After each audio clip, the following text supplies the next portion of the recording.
कलीसिया यानी चर्च, ये एक यूनानी भाषा का शब्द है। यूनानी मतलब ग्रीक भाषा का शब्द है।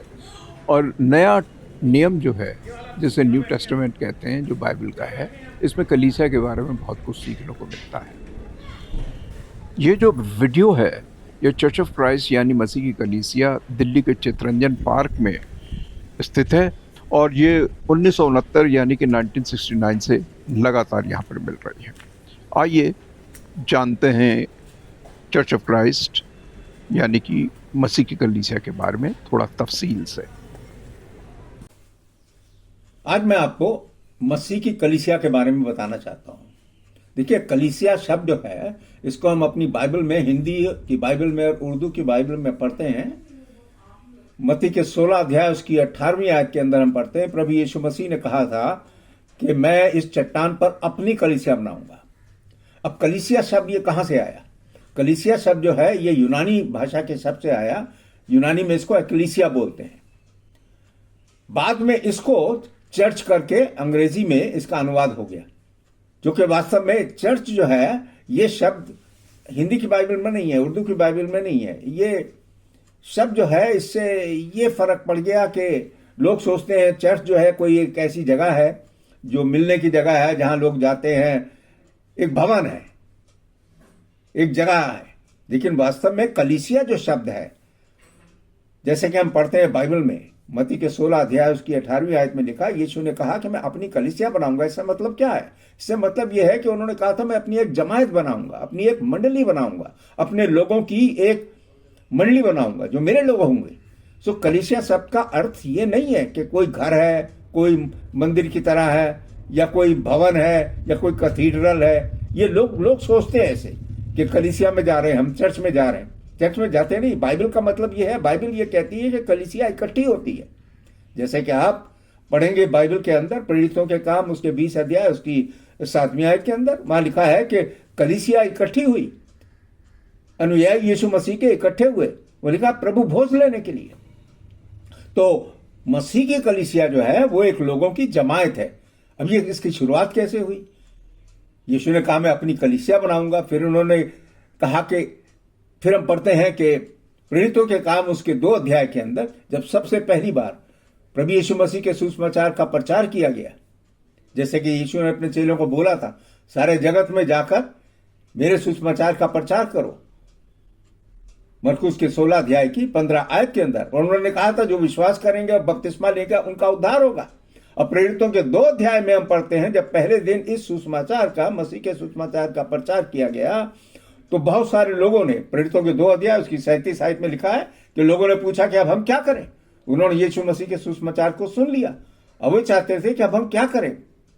तो पतरस ने उनसे बोला, 38 आयत में लिखा है, प्रेरितों 2:38 में, पतरस ने उनसे बोला कि तुम में से हर एक अपना अपना मन फिराए और अपने अपने पापों की क्षमा के लिए यीशु मसीह के नाम से बपतिस्मा ले। और फिर आगे लिखा है 41 आयत के अंदर के करीब 3000 लोगों ने उस दिन बपतिस्मा लिया। अब उसी 47 आयत को पढ़िए आप, वहां लिखा है कि प्रभु ने उनको उनमें मिला दिया, अर्थात जो प्रेरित लोग थे उनके अंदर उनको मिला दिया, वो 3000 लोगों ने जो बपतिस्मा लिया। ऐसे मसीह की कलीसिया का आरंभ हुआ। कलीसिया शब्द जो है, इसको जब हम देखते हैं बाइबल के अनुसार, तो इस बात को याद रखें कि कलीसिया शब्द का मतलब यह नहीं है कि कोई जगह है या कोई इमारत है या कोई बिल्डिंग है। वास्तव में ये लोगों की एक जमायत है। यीशु ने उसको बनाया था और उसी में आज भी वहां पर लिखा है, अगर अपनी बाइबल में आप पढ़ेंगे, कि प्रतिदिन वो अपनी कलीसिया में मिलाते हैं। आज भी मिलाते हैं। किनको मिलाते हैं? जो उनके सुसमाचार को सुनकर उनके अंदर विश्वास लाते हैं और अपना अपना मन फिराते हैं सब किस्म की अंधविश्वास की बातों के ऊपर से और तमाम दूसरी बातों से जो दुनिया में सिखाई जाती है बाइबल के नाम से, सब बातों से अपना मन फिरा के अपने अपने पापों की क्षमा के लिए बपतिस्मा लेते हैं। देखिए, इस शिक्षा को भी लोगों ने बहुत ज्यादा वो कर दिया है, खराब कर दिया है। लोग सोचते हैं कि बपतिस्मा लेना तो एक किस्म की नाम मात्र बात है। वास्तव में बपतिस्मा जो है ये बहुत ही खास चीज है। बपतिस्मा लिए बिना कोई भी मसीह की कलीसिया का सदस्य नहीं बनता और मसीह खुद कलीसिया में मिलाते हैं। कोई इंसान नहीं है जो मसीह की कलीसिया में किसी को मिलाएगा। ये मसीह की कलीसिया है। आज संसार में हम देखते हैं कितनी कलीसियां हैं, दुनिया भर में हर एक किस्म की है। जो अलग अलग किस्म की अपनी उपासनाएं करते हैं, आराधनाएं करते हैं, अलग अलग नामों से कहलाती हैं। लेकिन बाइबल में आप इसके बारे में नहीं पढ़ेंगे। बाइबल में आप केवल मसीह की कलीसिया के बारे में पढ़ेंगे। मसीह ने कहा था मैं अपनी कलीसिया बनाऊंगा, और वो कलीसिया जो है वह संसार भर में है। अब देखिए रोमियो के 16 अध्याय उसकी 16वीं आयत में बड़ी खूबसूरत बात लिखा है। वहां लिखा मसीह की कलीसियाएं तुमको नमस्कार कहती हैं। मसीह की कलीसियाएं, जितनी भी मंडलियां थी मसीह की कलीसिया की, तमाम जगह सारी दुनिया में और आज भी हैं, तो वो मसीह की कलीसियाएं कहलाई जाती थी और किसी नाम से उनको नहीं कराया जाता था। आज भी ऐसा ही होना चाहिए। कलीसिया केवल मसीह की है, और वो सच्ची कलीसिया जो है वो बाइबल में हम पढ़ते हैं नए नियम के अंदर कि वो कलीसिया जो है वो इंसानों से मिलकर बनी हुई है। वो एक मंडली है, वे लोगों की एक जमायत है। तमाम संसार में केवल एक ही कलीसिया है, और वो है जिसको मसीह ने बनाया था। हम देखते हैं कि मसीह की कलीसिया ना तो रोमन कैथोलिक है, ना प्रोटेस्टेंट है, ना किसी किस्म का कोई संप्रदाय है।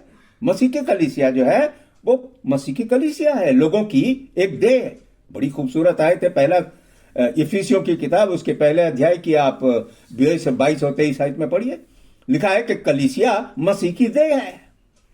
और फिर कोलोसियों 1:18 में आप पढ़िए, वहां लिखा है कि मसीह कलीसिया का सिर है। केवल एक सिर है। मसीह की कलीसिया का कोई भी इस दुनिया के अंदर कोई सिर नहीं है, कोई डायरेक्टर नहीं है, कोई चलाने वाला नहीं है। मसीह की कलीसिया का सिर, प्रधान केवल यीशु मसीह है, और उनकी कलीसिया मनुष्यों के बनाए हुए किसी भी क्रीड को, किसी भी धर्मसार को, किसी भी और किताबों को नहीं मानती, केवल बाइबल को मानती है। मसीह की कलीसिया का मानना यह है कि हम केवल वो ही बोलेंगे जो बाइबल कहती है, वो नया नियम कहता है, और जिन बातों को नए नियम के अंदर बाइबल के अंदर नहीं सिखाया गया है कलीसिया के लिए, उन बातों को हम नहीं मानेंगे। इसलिए जैसे त्योहार हो गए या और बातें हुई, लोग कहते हैं पादरी साहब आ गए, रेवरेंड आ गए, फादर आ गए। देखिए बाइबल के अंदर नहीं लिखा हुआ है ऐसा कोई। बाइबल में केवल ये लिखा है कि मसीह कलीसिया का सिर है, और हम सब जितने भी कलीसिया के अंदर हैं सब आपस में भाई बहन हैं। जैसे कि आप मत्ती के 23 अध्याय की उसकी 9 आयत में पढ़ेंगे, 8-9 आयतों में पढ़ेंगे। यीशु ने खुद कहा था कि तुम आपस में भाई बहन हो, और तुम में से कोई भी अपने आप को बड़ा बनाने की कोशिश नहीं करे। देखिए संप्रदाय बजाए गए। अब संप्रदाय कहां से आ गए?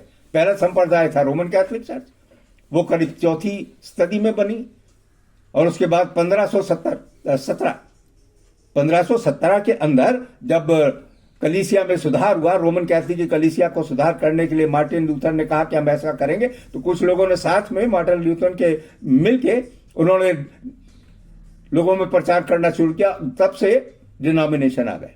कोई भी संप्रदाय, एक भी संप्रदाय सन 1517 से पहले था ही नहीं। आप लिख लें, सन 1517 से पहले कोई भी संप्रदाय की कलीसिया नहीं थी। मसीह ने अपनी कलीसिया को सन 33 के अंदर यरूशलेम में बनाया था, जहां उनके सुसमाचार का सबसे पहले प्रचार किया गया। वो लोग केवल मसीह कहलाते थे। देखिए पढ़िए, आप लिखा है प्रेरितों के काम उसके 11 अध्याय की 26 आयत के अंदर लिखा है कि चेले सबसे पहले अंताकिया में क्या कहलाए? मसीह ही कहलाए। आज भी मसीह की कलीसियाएं दुनिया में जहां कहीं भी हैं, मसीह की कलीसियाएं वो केवल मसीह की कलीसियाएं हैं, और जितने भी उनके उसमें कलीसिया में हैं। आखिर में मैं आपको फिर से एक बार बताना चाहता हूं कि मेरा नाम सनी डेविड है, और मैं मसीह की कलीसिया में नई दिल्ली में हूं।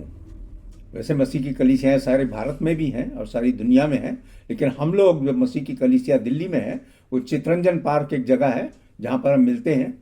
हर एक एतवार के दिन सुबह 10 बजे से कलीसिया इकट्ठी होती है आराधना करने के लिए।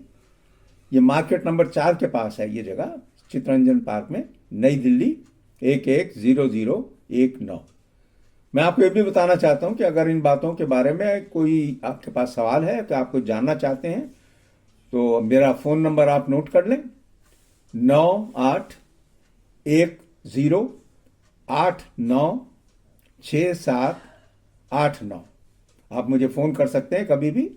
मुझे खुशी होगी आपकी सवाल को सुनकर और उसका जवाब देने के लिए। और ईमेल एड्रेस भी मैं आपको दे देता हूं, लिख लीजिए अगर लिखना चाहें। वैसे ये डिस्क्रिप्शन सब दी जाएगी इस वीडियो के अंदर, आखिर में लिखा हुआ होगा, लेकिन मैं आपको फिर भी बता देता हूं। SUNNY_DAVIDIN YAHOO.in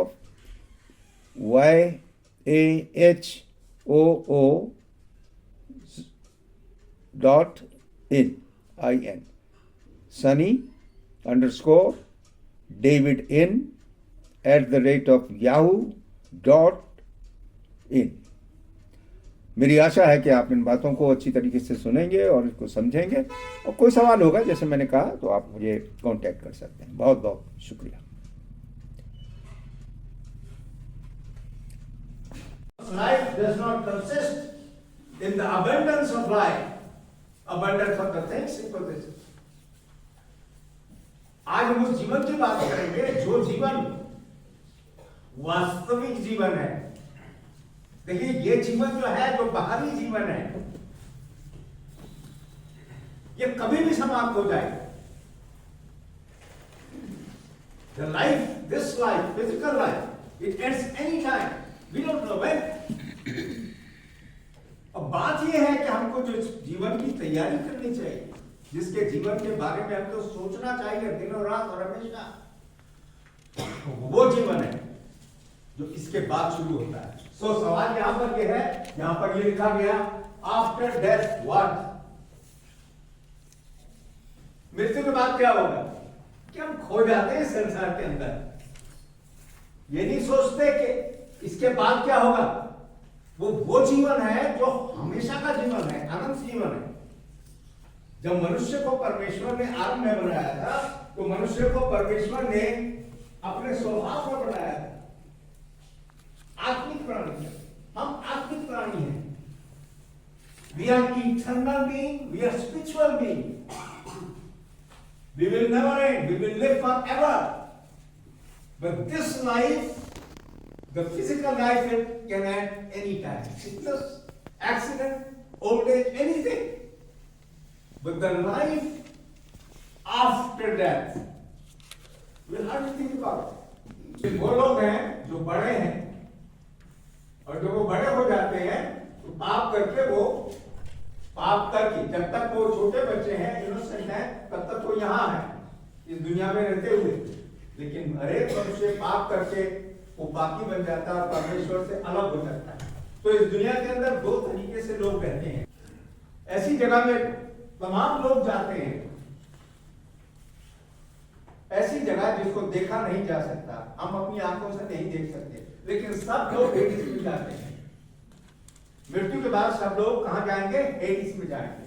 हेडिस क्या जगह है? हेडिस वो जगह है, unseen world of the dead और द सोल और the body is always distracted.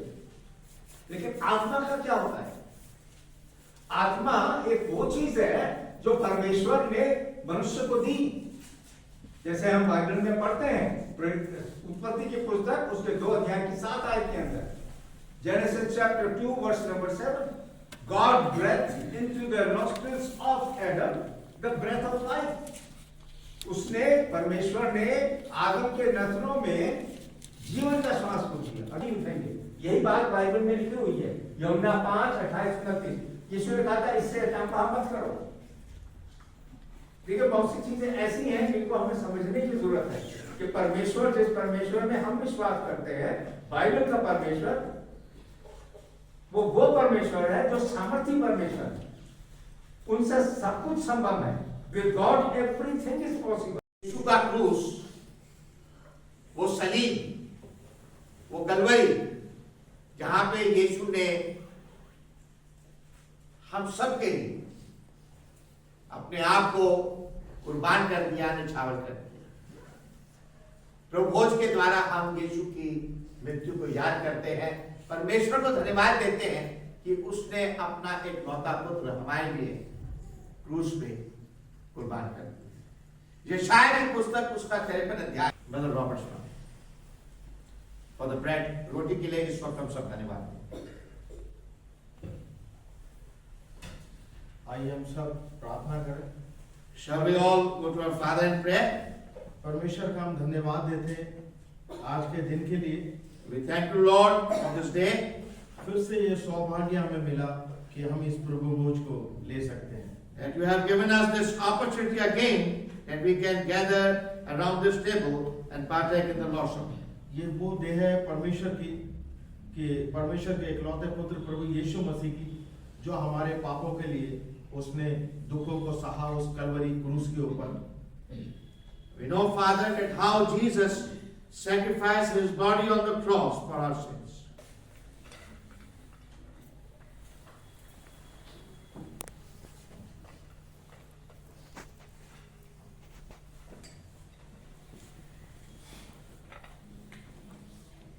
इस वक्त हम अंगूर के रस को